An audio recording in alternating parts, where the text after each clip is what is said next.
আসসালামু আলাইকুম প্রিয় শিক্ষার্থী বন্ধুরা, এবছর যারা এসএসসি পরীক্ষা দিবা শেষ মুহূর্তের প্রস্তুতি, তুমি বাংলা থেকে আমাটির বিপো থেকে মাত্র কয়েকটা এমসিকিউ দিব। এই এমসিকিউ গুলো জাস্ট শেষ মুহূর্তে তুমি দেখে যাবা, ঠিক আছে? তো আমাটির বিপুর লেখক সম্পর্কে অনেক কিছু পড়ার দরকার নাই, জাস্ট তার সালটা, জন্মসাল এবং কোথায় জন্মগ্রহণ করছে এটা মনে রাখতে চলবে। তার মানে আমরা 1 নং এমসিকিউটা একটু পড়বো ভালো করে, আর বাকিগুলা পড়ার দরকার নাই। শুধু আমাটির বিপুর গল্প থেকে দেখো, শেষ মুহূর্তে সুপার টেকনিক এবং কিছু সাজেশন, যে এমসিকিউ গুলা তুমি পড়ে গেলে 100% একটা প্রিপারেশন নিয়ে যেতে পারবা। তো বিভূতিভূষণ বন্দ্যোপাধ্যায় জন্মগ্রহণ করছে কত সালে? 1894 সালে। এবং তিনি কোথায় জন্মগ্রহণ করছে? তিনি জন্মগ্রহণ করেন কোথায় যেন? আমাদের কাজী নজরুল ইসলাম যেখানে জন্মগ্রহণ করছে, ঠিক আছে, 24 পরগনায়। আচ্ছা, যাই হোক, আর কিছু পড়ার দরকার নেই। এখন এই আমাটির বেপু মূলত মূল চরিত্রটাকে তোমরা কি সেটা জানো? আমাটির বেপুর মূল চরিত্র কি? আচ্ছা দেখো, হরিপুরের পুত্র কখন বারান্দায় বসে খেলা করছিল, ঠিক আছে? মানে হরি, আমি এটাকে মজা করে বলি হরিপুরে, ঠিক আছে, মূলত হরিহরের। আচ্ছা দেখো, এটা হচ্ছে সকালে। আমাটির বেপু গল্পে বর্ণিত হরিহরের পুত্রের নাম কি? এটার উত্তর হচ্ছে অপু। উত্তর কি? অপু। আচ্ছা, তারপর দেখো, আমরা এইদিকে একটু যাব কয়েকটা এমসিকিউ। আর আমি বারবারই বলি, যারা অল্প সময়ের মধ্যে সুপার টেকনিকের এরকম সাজেশন নিতে চাও, একদম পিন করা, ঠিক আছে? পরীক্ষার আগে জাস্ট এগুলো তুমি একটু চোখ বুলে যাবে, 100% কমন পেতে পারো এগুলা থেকে। হ্যাঁ। আচ্ছা, এখন দেখো, এই অপুর কাছে থাকা টিনের যে বাঁশিটির দাম কত? এটা জাস্ট একটু দেখবা। এটার দাম কত ছিল? এটা হচ্ছে 3 পয়সা। কত পয়সা? 3 পয়সা, ঠিক আছে।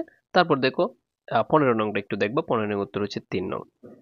লক্ষ্মী পূজার কড়ির চুপ থেকে চুপড়ি থেকে কুলে নিয়েছিল। আচ্ছা, এইটা 16 নম্বর, খুবই ইম্পর্টেন্ট। দেখো এটা কিভাবে পড়বা তোমরা।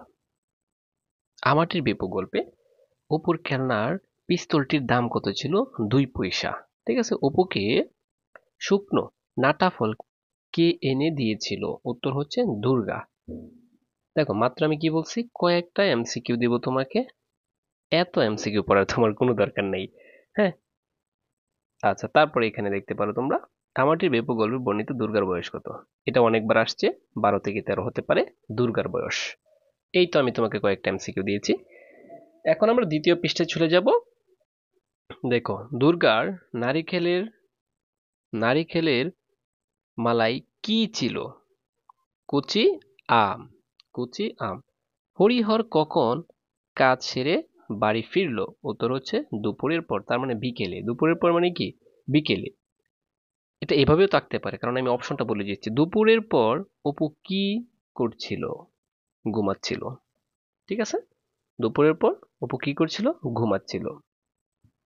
আচ্ছা, এরপর দেখো, হরিহর অন্নদা রায়ের বাড়িতে বাড়িতে মাসে কত টাকা পায়? অর্থাৎ হরিহর যে থাকে, অন্নদা রায়ের বাড়িতে মাসে পায় মাত্র কত টাকা? 8 টাকা। উত্তর হচ্ছে 8 টাকা। প্রিয় শিক্ষার্থী বন্ধুরা, আমি বলেছি তোমাদেরকে মাত্র কয়েকটা এমসিকিউ দেব, সবগুলো এমসিকিউ বলে দেওয়া সম্ভব নয়। দেখো, মাত্র 6 পৃষ্ঠার এই যে যে চুপড়ি, এটা একটু পড়বা ভালো করে। আমি একটু বলে দিচ্ছি তাও। মাত্র 6 পৃষ্ঠার প্রত্যেকটা অধ্যায়েরই এভাবে সুপার সাজেশন আছে। তোমরা চাইলে এইভাবে এই সাজেশনগুলো নিতে পারো আমাদের কাছ থেকে। নাটাফল বলতে কি বুঝো? এই যে নাটাফল বলতে কি বুঝো, এটা একটু পড়ো ভালো করে। নাটাফল, ঠিক আছে, নাটাফল বলতে কি বুঝো, এটা একটু ভালো করে পড়তে পারো।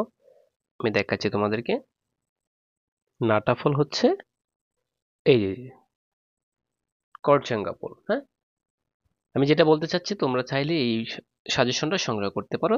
মানে পরীক্ষার আগের দিন রাত্রেও যদি তুমি দেখে যাও, 100% এগুলোর ভিতর থেকে কমন পড়বে। এরকম ভাবে সাজেশনটা সাজিয়েছে। প্রত্যেক সাবজেক্টের সাজেশন যারা নিতে চাও, স্ক্রিনে দেওয়া নাম্বারে যোগাযোগ করতে পারো এখানে।